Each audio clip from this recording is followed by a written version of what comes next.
भाग्य श्रेष्ठ है कि बुद्धि श्रेष्ठ है? तो शंकर भगवान कहते हैं ये बुद्धि और भाग्य का भी झगड़ा बहुत हुआ। इसमें बुद्धि कुछ नहीं बोली है, पर भाग्य बहुत बोला। एक दिन की बात है, मैं माता सती के साथ में कुंभज ऋषि के आश्रम पर जा रहा था। पार्वती अगस्त ऋषि के दरवाजे पर मैं कथा श्रवण करने के लिए जा रहा था। उस समय पर भी सती ने मुझसे यही प्रश्न किया था कि बुद्धि और भाग्य में श्रेष्ठता किसकी है?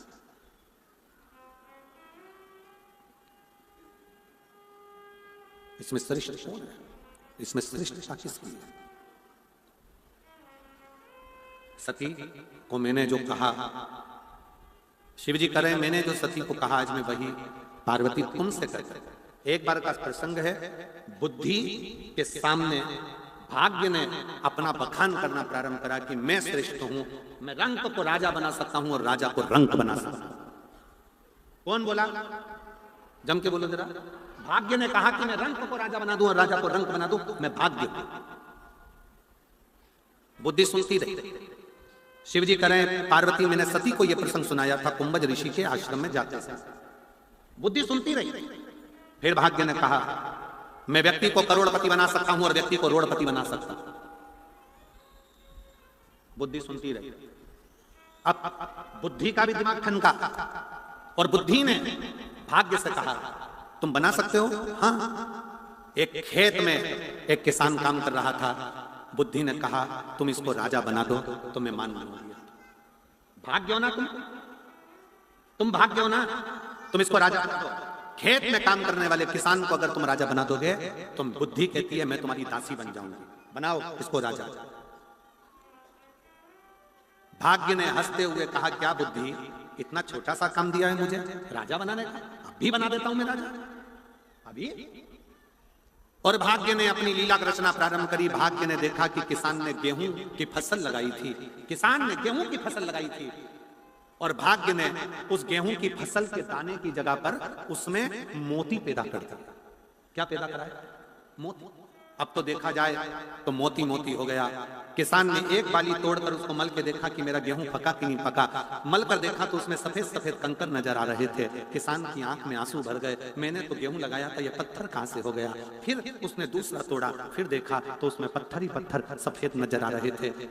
किसान बाहर बैठकर रोने लगा। नगर का राजा निकल कर जा रहा था। राजा ने देखा कि मेरे नगर का किसान रो रहा है, क्यों रो रहा है? पूछा तुम्हारे रोने का कारण क्या है? किसान ने कहा मैंने गेहूं की फसल लगाई थी परंतु उसमें ये सफेद सफेद कंकर हैं, मैं पहचान नहीं पा रहा, ये सफेद सफेद कंकर लगे हैं। राजा ने जो फसल देखी तो राजा को लगा ये तो मोती हैं।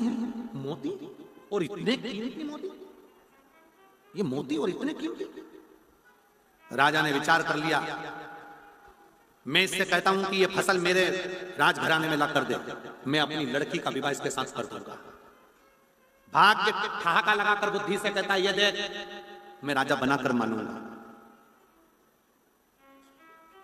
किसान भरा फसल को और ले जाकर राजा के यहां दे दिया। राजा ने अपनी लड़की का विवाह कर दिया। बुद्धि देख रही, तू राजा बना। बुद्धि देख रही, लड़की का विवाह करा, सोना चांदी हीरा पन्ना देकर सुंदर सी बेटी का विवाह उस किसान के साथ कर दिया। किसान जब अपने घर में आया तो रात्रि के समय उसके मन में आया कि मैंने सुना है कि मौत बड़ा सुंदर रूप धर कर आती है, ऐसा लग रहा है राजा ने मेरे साथ चाल चलकर ये जरूर किसी मौत को मेरे कमरे में भेज दिया है और ये मुझे मार कर रहेगी। तो किसान कमरा छोड़कर नदी की ओर भागा। कुछ राजा के दूत घूम रहे थे, उनको लगा कि ये इसकी तो शादी हुई है, ये कहां भाग कर जा रहा है। उसको पकड़कर राजा के सामने ले जाकर खड़ा कर दिया। राजा ने कहा इसने मेरी बेटी का अपमान करा है, इसको कारागार में डाल दो, कल इसको फांसी की सजा हो जाएगी, बंद करो इसको ले जाकर।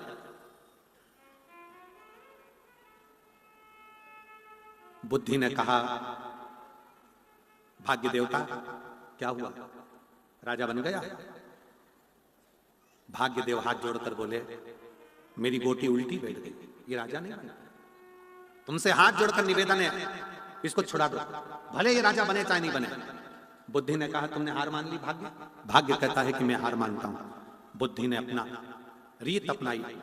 राजा के कक्ष के बाहर दूसरे दिन जैसे ही उसको किसान को लेकर आए और फांसी की सजा सुनाने वाले थे तो उससे पूछा गया कि तू बता कि मैं नदी की ओर भाग कर क्यों जा रहा था। उसने कहा महाराज, किसी के रोने की आवाज सुनी थी, कोई कह रहा था मुझे बचा लो बचा लो बचा लो, इसलिए मैं उसे बचाने के लिए गया था।